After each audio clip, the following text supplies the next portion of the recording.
Welcome to The Explainer. Today, we're jumping right into a fascinating, highly focused deep dive into what is honestly one of the most critical economic challenges of our time. We are going to mathematically evaluate 6 completely distinct policies designed to stop what we call the AI layoff trap. Using a rigorous task-based model from our source material, we're going to see which of these popular policy instruments actually hold up to economic scrutiny and, while which ones completely miss the mark. Okay, let's dive into this. The core problem here is that firms are trapped in this relentless automation arms race. When they replace human workers with AI, they capture absolutely all the cost savings, right? But they bear only a tiny fraction of the resulting demand destruction. The rest of that lost consumer spending, it falls right onto their competitors. It's a classic demand externality. So the big question on everyone's mind is, if perfectly rational, forward-looking firms literally can't stop themselves from driving off this demand cliff, is there any policy that can actually hit the brakes? Our agenda for today kind of acts as a roadmap. We'll start with the policy elimination game, look at upskilling and worker equity, explain why UBI falls short, dive into the Coasean bargaining illusion, explore the Pigouvian tax fix, and finally wrap up with the post-labor limit. Let's get into it. Starting off with Section 1, the policy elimination game. Now, what's really fascinating when you put all these policies head-to-head is that out of all these incredibly famous ideas you hear debated constantly in tech and policy circles, only one of them actually fully fixes the externality. Things like upskilling and worker equity, they just offer partial fixes. Universal basic income and capital taxes, they do absolutely nothing to fix the over-automation wedge. And Coasean bargaining just fails entirely. Only the automation tax actually gets a resounding yes across the board. So let's break down exactly why that is. Moving on to Section 2, upskilling and worker equity. Let's look at the first of our partial fixes, upskilling. Now, the crucial point here is that upskilling directly targets the lost income of displaced workers. If someone gets laid off because of AI, but they get retrained and find a new job, they recover a fraction of their income. The higher this income replacement is, the smaller the total demand losses for the economy. And that shrinks the over-automation wedge, which is fantastic.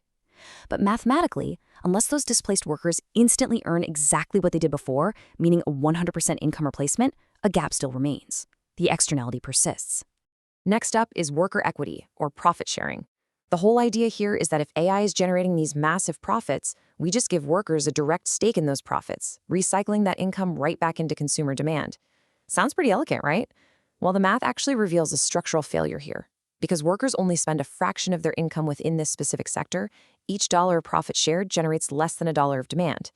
To fully close the over-automation gap, a firm would literally have to share more than its entire profit margin with workers. So yeah, it narrows the wedge, but it definitely cannot close it. All right, Section 3, why UBI falls short.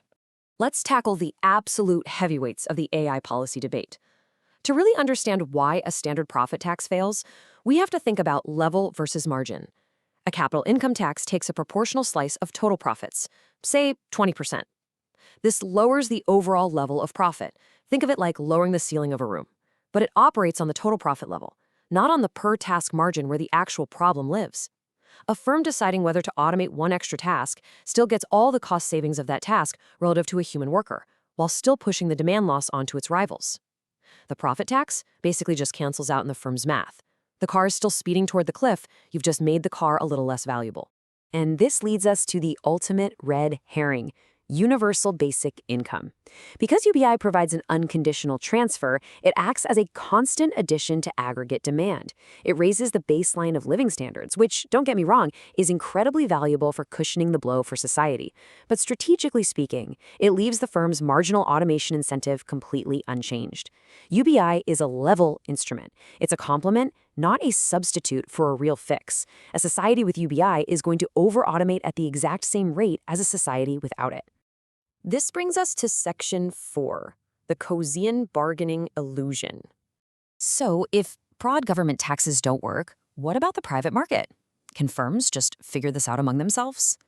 Coasean bargaining is this famous economic theory that basically says if property rights are clear and transaction costs are low, private parties can just negotiate away an externality without the government getting involved. I mean, if all these tech companies know they are destroying their own consumer base, why don't they just sit in a room, form a grand coalition, and agree to cap AI automation? Well, here is exactly why that falls apart. Automation, in this scenario, is what we call a strictly dominant strategy. The externality isn't just a simple disagreement between two companies, it's spread out across tons of rival firms. If a coalition of firms actually agrees to stop automating, any single firm sitting outside that group, or even secretly defecting from inside it, reaps all the cost savings of AI while letting everyone else suffer the demand loss. It creates a massive free rider problem. Because the actual act of automating a task is an internal, unobservable choice, these voluntary private agreements just aren't self-enforcing. They completely fall apart.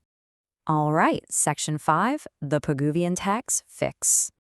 Enter the sole survivor of our policy elimination game.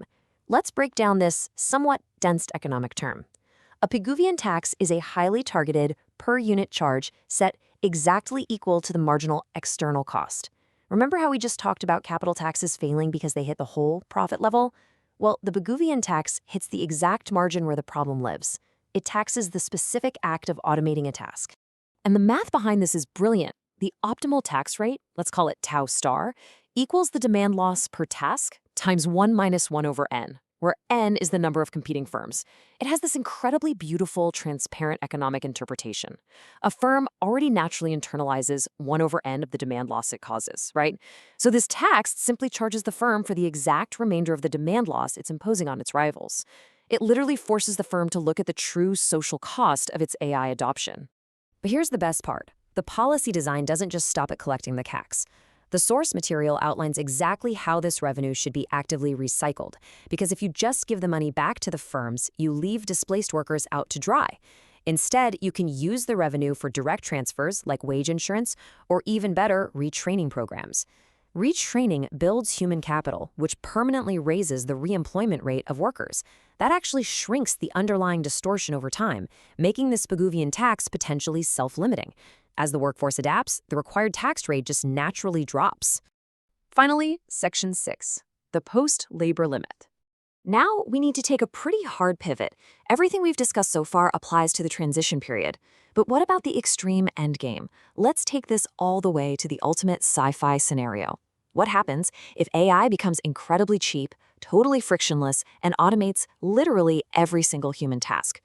In this post-labor limit, human labor becomes entirely obsolete. In this extreme scenario, the entire economic narrative flips on its head. Because the cost savings of AI are now basically infinite compared to human wages, it actually becomes perfectly optimal to automate everything. The arms race, it's over. There's no marginal distortion left for a Pigouvian tax to correct, so it loses its power entirely.